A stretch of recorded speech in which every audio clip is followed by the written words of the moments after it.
अकबर बीरबल हरे घोड़े की कहानी।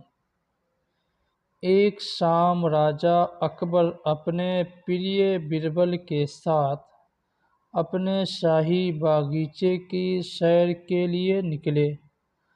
वो बागीचा बहुत ही शानदार था।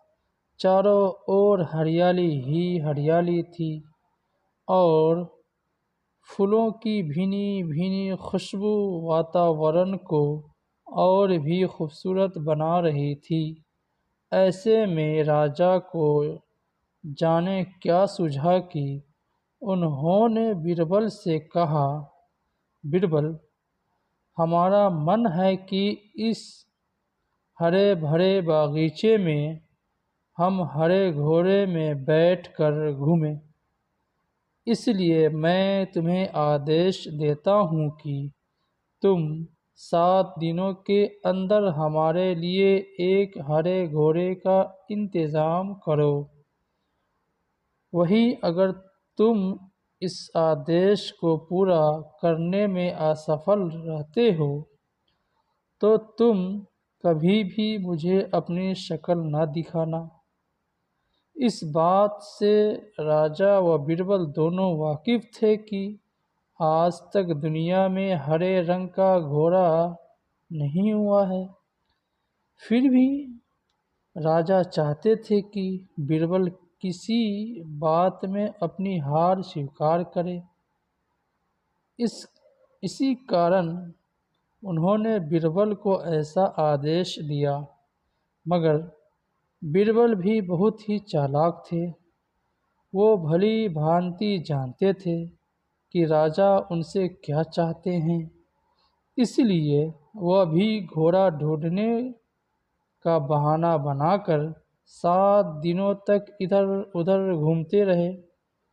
8वें दिन बीरबल दरबार में राजा के सामने पहुंचा और बोले, महाराज, आपकी आज्ञा के अनुसार मैंने आपके लिए हरे घोड़े का इंतजाम कर लिया है, मगर उसके मालिक की 2 शर्तें हैं।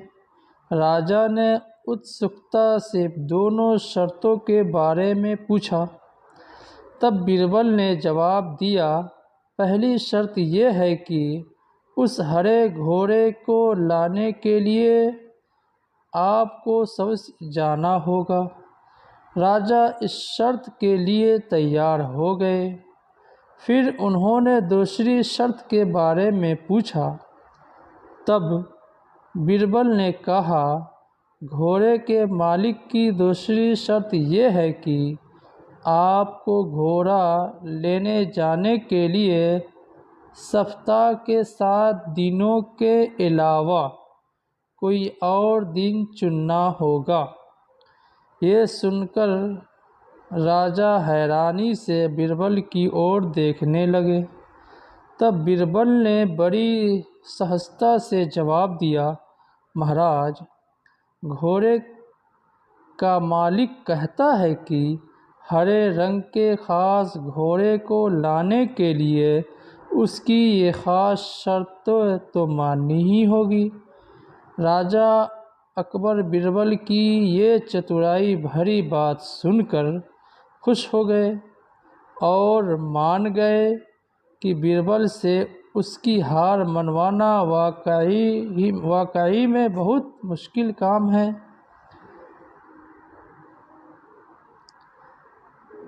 कहानी से सीख। ये कहानी हमें ये सिखाती है कि सही सूझबूझ और समझदारी के साथ नामुमकिन लगने वाले काम को भी आसानी से किया जा सकता है।